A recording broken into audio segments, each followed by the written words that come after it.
Hai girls, apa kabar? Ketemu lagi di official YouTube channel cewekbanget.id. Pelecehan seksual adalah masalah serius yang sayangnya masih kerap dianggap remeh oleh banyak orang. Padahal, pelecehan seksual bukan cuma dapat meninggalkan luka fisik, tetapi juga trauma mendalam bagi korban. Kalau kita menjadi bystander alias orang yang menyaksikan kejadian pelecehan seksual di depan mata kita, jangan diam saja ya girls. Lakukan 5 hal ini untuk mencegah dan menghentikan pelecehan seksual. Cara yang pertama, dengan mengalihkan perhatian pelaku.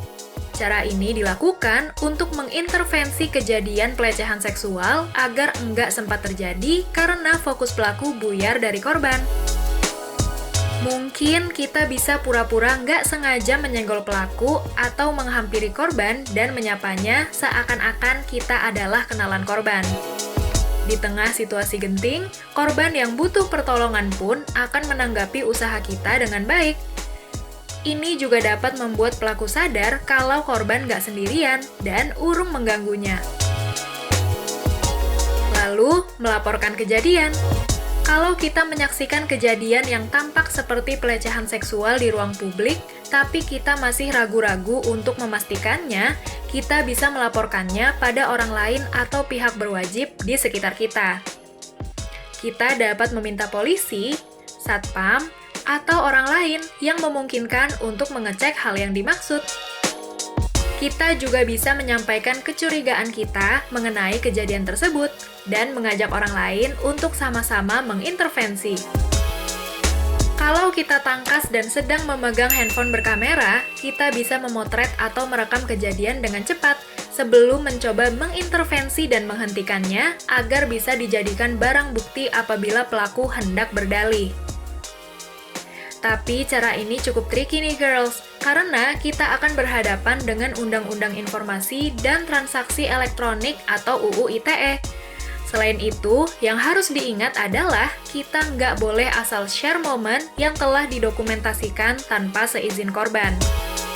Pasalnya, kita bisa jadi malah memperburuk situasi dan menambah beban psikologis pada korban. Apalagi kalau kita seenaknya menyebarkan dokumentasi tersebut tanpa menyensor wajah atau identitas korban. Merasa cara-cara sebelumnya terlalu halus, tegur saja pelakunya. Ini cara paling ampuh untuk membuat pelaku jerah dan menyelamatkan korban. Tapi tentunya jangan gegabah ya, pastikan korban sedang dalam posisi aman dan pelaku enggak tampak berbahaya. Misalnya dengan membawa senjata atau berada dekat benda yang mungkin bisa dijadikan alat untuk menyerang kita. Kalau memang mau menegur pelaku, lakukan secara singkat, jelas, dan tegas supaya pelaku kapok.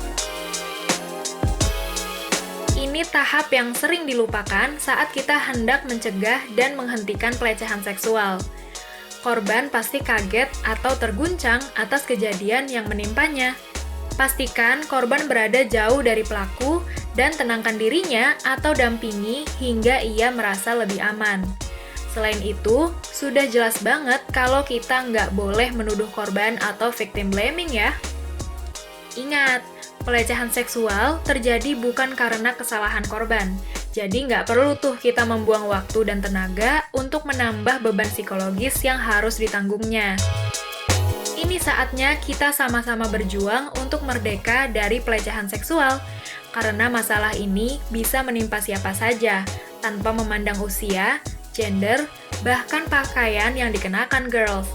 Informasi tadi juga bisa kamu akses di websitenya cewekbanget.id. Jangan lupa subscribe channel YouTube-nya cewekbanget.id, like, komen, nyalakan tombol notifikasi untuk video terbaru, dan share video ini ke teman-teman kamu.